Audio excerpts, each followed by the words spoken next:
Bonjour à tous, bienvenue dans cette édition tout en images de votre JTM. À la une de ce journal, le nouveau sous-préfet en charge de l'immigration a pris la parole ce matin. Lors d'une conférence de presse organisée au sein du service immigration, Julien Cardon-Cuff a expliqué les raisons pour lesquelles son poste a été créé. Il est également revenu sur le travail qui sera mené dans les prochaines semaines afin de rendre la lutte contre l'immigration plus efficace. Dialogue avec la société civile, lancement d'un état-major, création d'un groupe d'enquête. Le nouveau sous-préfet compte bien faire bouger les lignes et obtenir rapidement des résultats. Les explications dans ce sujet, signées Abbas Alidi et Leslie Vimenet. Lors de sa visite, la ministre des Outre-mer a présenté le nouveau sous-préfet en charge de coordonner la lutte contre l'immigration clandestine. Une semaine après sa prise officielle de fonction, ce matin, Julien Cardon-Cuff a longuement expliqué la mission qui lui a été attribuée.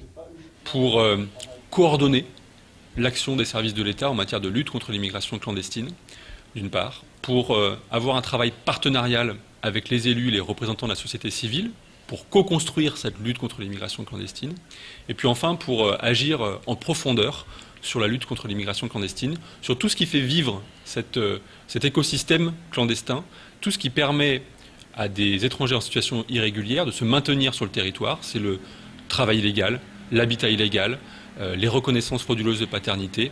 Pour lutter efficacement contre l'immigration clandestine, l'État a décidé de s'attaquer aux différents pans de la problématique. En ce qui concerne la méthode, le sous-préfet compte dans un premier temps dialoguer avec les élus ou encore la société civile. En parallèle, de nouveaux outils vont voir le jour prochainement. Le deuxième point, c'est de mettre en place des outils. Les outils, d'ici la fin de semaine, la création, en tout cas le lancement d'un état-major élargi sur la lutte contre l'immigration clandestine, qui rassemblera à la fois les services opérationnels, mais également les services qui peuvent avoir vocation à travailler sur l'immigration clandestine. Je pense à la DRFIP, à la DEAL sur les aspects habitat illégal, je pense aussi à d'autres services qui peuvent être concernés. Et puis, troisième outil, c'est également pour travailler en profondeur, c'est celui d'un groupe d'enquête sur la lutte contre l'immigration clandestine, pour vraiment partager l'information entre les services enquêteurs, pour travailler sur du judiciaire en profondeur, en coopération et sous la coprésidence du procureur de la République et du préfet. Voilà, tout ça avant l'été. Tout cela reste néanmoins conditionné à la reprise des reconduites à la frontière. Par ailleurs, pour ce qui est des personnes arrivées ces dernières semaines et venues tout droit du continent africain, le sous-préfet assure que les moyens seront mis en place afin de reconduire les candidats à l'immigration d'où qu'ils viennent. Il y a aussi des étrangers en situation irrégulière qui proviennent d'autres pays, notamment des Grands Lacs ou de l'Afrique continentale. Lorsqu'ils demandent l'asile, leur demande est étudiée par les services de la préfecture et certains d'entre eux auront droit parce qu'ils remplissent les conditions. D'autres non. Et la logique est très simple. Si vous avez droit, vous rentrez dans le cadre juridique de la demande d'asile, vous l'aurez, vous aurez votre statut. Si ce n'est pas le cas, vous serez éloigné. Et donc on travaille aujourd'hui, dans l'attente de la reprise des éloignements vers les Comores, à tous ces étrangers en situation régulière qui ont vocation à être éloignés, d'où qu'ils viennent, pour mener à terme ces procédures. Donc le travail est en cours, on continue de travailler, on ne s'est pas arrêté de travailler, et les services de police, de gendarmerie et les différents services opérationnels sont entièrement mobilisés pour ce faire. Si le travail continue, le statu quo avec les Comores demeure, et dans ces conditions, Julien Cardon-Cuff aura toutes les peines du monde à mener à bien sa mission. Et la terre continue de trembler à Mayotte, provoquant les pires craintes au sein de la population. Ce matin, le directeur du bureau de recherche géologique et minière était sur notre plateau afin de faire le point sur l'essaim de séismes. Ce dernier s'est montré rassurant, même si rien n'est à exclure, dans la mesure où il est impossible de prédire les séismes. Quant à la fin de cet épisode, elle est là encore impossible à évaluer, et chacun va donc devoir vivre avec ses secousses et respecter rigoureusement les bons gestes à adopter. Écoutons Frédéric Tronel lors de la matinale de Kwesi. Aujourd'hui, ce qu'on sait avec certitude, c'est que justement l'activité est toujours en cours, qu'elle va durer un certain temps. Vous dire combien, j'en suis incapable, ça peut être quelques jours, quelques semaines, peut-être plus. On peut minimiser en disant voilà ce qu'on observe aujourd'hui. Et aujourd'hui, le maximum, il y a eu un séisme à 5,8. Le reste, on reste dans une fourchette de séismes modérés. On peut rien exclure. Mais aujourd'hui, il faut pas paniquer. Aujourd'hui, on n'a pas d'éléments qui nous. Oui, mais pas paniquer, Frédéric, quand on ne sait pas. Même vous, en tant que spécialiste, vous n'avez pas cette possibilité de savoir ce qui va se passer, comme on peut le faire en météo, par exemple. On ne sait pas, effectivement, mais d'un autre côté, on est quand même dans un phénomène de séisme intraplaque. On n'est pas sur une suture de plaque ou une zone de confrontation de plaques comme on peut avoir à l'ouest de l'Amérique du Sud, où effectivement on a des séismes qui sont régulièrement autour de 6, de 7, de 8. Le record c'est 9 au Pérou. Voilà, on n'est pas dans ce contexte de confrontation de plaques et de il n'y a pas de raison qu'on ait une très grosse... Alors effectivement, le 5-8, on avait dit que c'était peu probable, qu'on ne pouvait pas exclure en début du phénomène. Mais aujourd'hui, voilà, on n'a pas de répétition sur ces fourchettes hautes. Je vous propose maintenant de faire un petit tour du reste de l'actualité locale de ce mercredi 23 mai. L'impunité règne toujours en maître chez certains délinquants du département. Dernière preuve s'il en est, dimanche dernier aux alentours de 21h45, des individus ont forcé une porte condamnée du bureau de la police municipale d'Aqua à l'aide d'un pied de biche. Ils sont entrés dans les locaux et ont été contraints de prendre la fuite à l'approche d'un passant.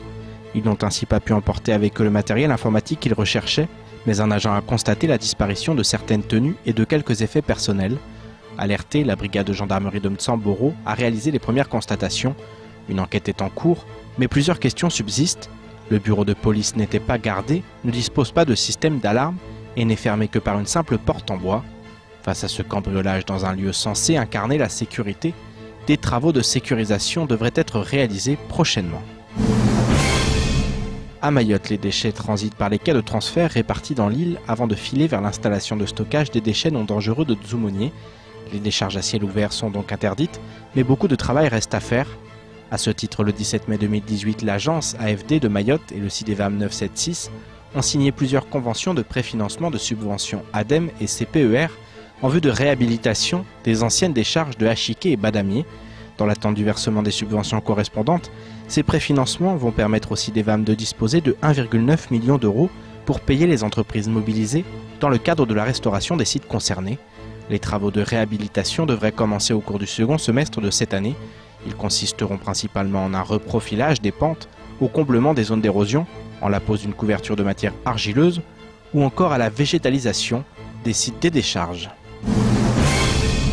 AFD toujours, l'agence française de développement, ne cesse de faire la une de l'actualité en raison de ses nombreuses conventions de partenariat sur le territoire.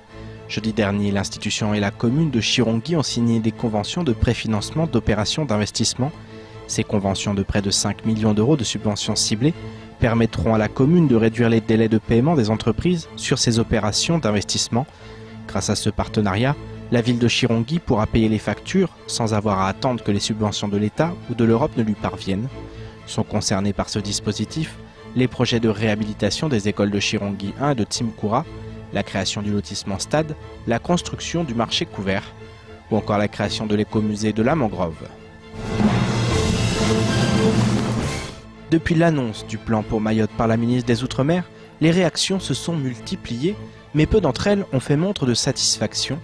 Hier, le collectif et l'intersyndicale ont annoncé par voie de communiqué que la lutte continue, même s'ils ont reconnu que certaines avancées sont bonnes à prendre. Ce matin, Daniel Martial-Henry, le président du Parti démocrate à Mayotte, s'est exprimé à son tour sur les 1,3 milliard d'euros qui seront injectés à Mayotte dans les 4 années à venir. Selon lui, il y a véritablement de quoi se réjouir et la ministre Annick Girardin a été à la hauteur des attentes de la population. Écoutons sa réaction au micro de Patrick Millan. Alors, c'est une très grande satisfaction pour moi. Et au-delà de ce chiffre, il y a l'aspect humain que je privilégie aussi parce que je vis à Madame Annick Girardin, une ministre qui a su comprendre Mayotte et qui a su aimer le territoire.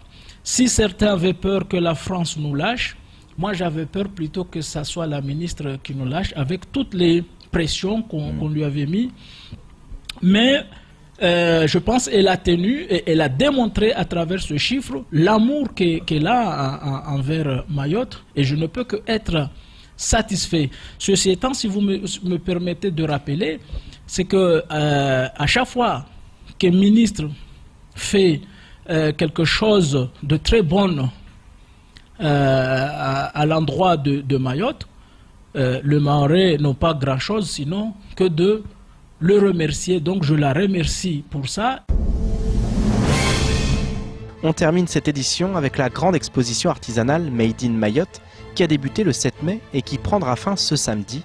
Installés dans le hall du comité du tourisme, les 17 exposants proposent une large gamme de produits sur le thème « Cadeaux à offrir ».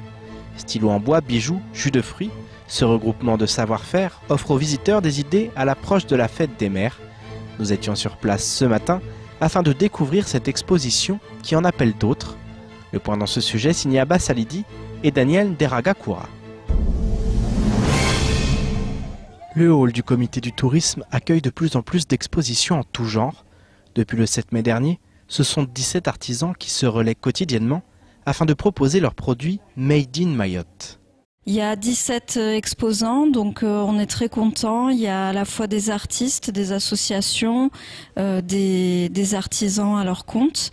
Et vous avez vraiment une variété de produits pour tous les goûts, des petits bijoux jusqu'au panier, jusqu'à des produits de beauté, des confitures, des jus, donc très, très variés. Des produits variés qui séduisent le public. Depuis le début de l'exposition, de nombreux visiteurs ont répondu à l'appel, qu'ils soient mahorais ou issus des 4 coins du globe. On a eu énormément de touristes, on a eu énormément de visiteurs quand même en moyenne depuis ces 2 dernières semaines. Il y a à la fois des personnes effectivement mahoraises qui s'intéressent énormément aux faits main, Made in Mayotte, qui sont très fiers qu'on fasse cet effort-là de montrer par exemple du sel de Bandrélé, montrer voilà plein de petites choses qui sont faites vraiment ici.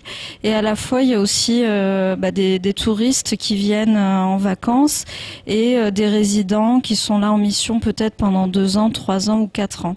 Mais en tout cas, ça touche effectivement les gens qui habitent à Mayotte. Face au succès de cette première édition, les organisateurs envisagent d'ores et déjà de pérenniser l'événement dans les semaines à venir. Ça se termine donc samedi. Samedi, c'est le dernier jour. Donc on s'approche effectivement de la fête des mères qui sera dimanche. Mais sinon, on compte reproduire en fait ce genre d'activité régulièrement, faire 5 ou 6 rendez-vous dans l'année pour montrer nos nouvelles créations au public. Pour ceux qui n'auraient pas encore eu l'occasion de visiter cette exposition, les artisans seront présents jusqu'à samedi, veille de la fête des mères. C'est ainsi que s'achève cette édition. Merci à vous de nous avoir suivis. Pour continuer à suivre l'actualité locale, rendez-vous sur notre site l'infoquesie.fr. Bonne soirée à tous et à demain dès 6 h avec toute l'équipe de la matinale.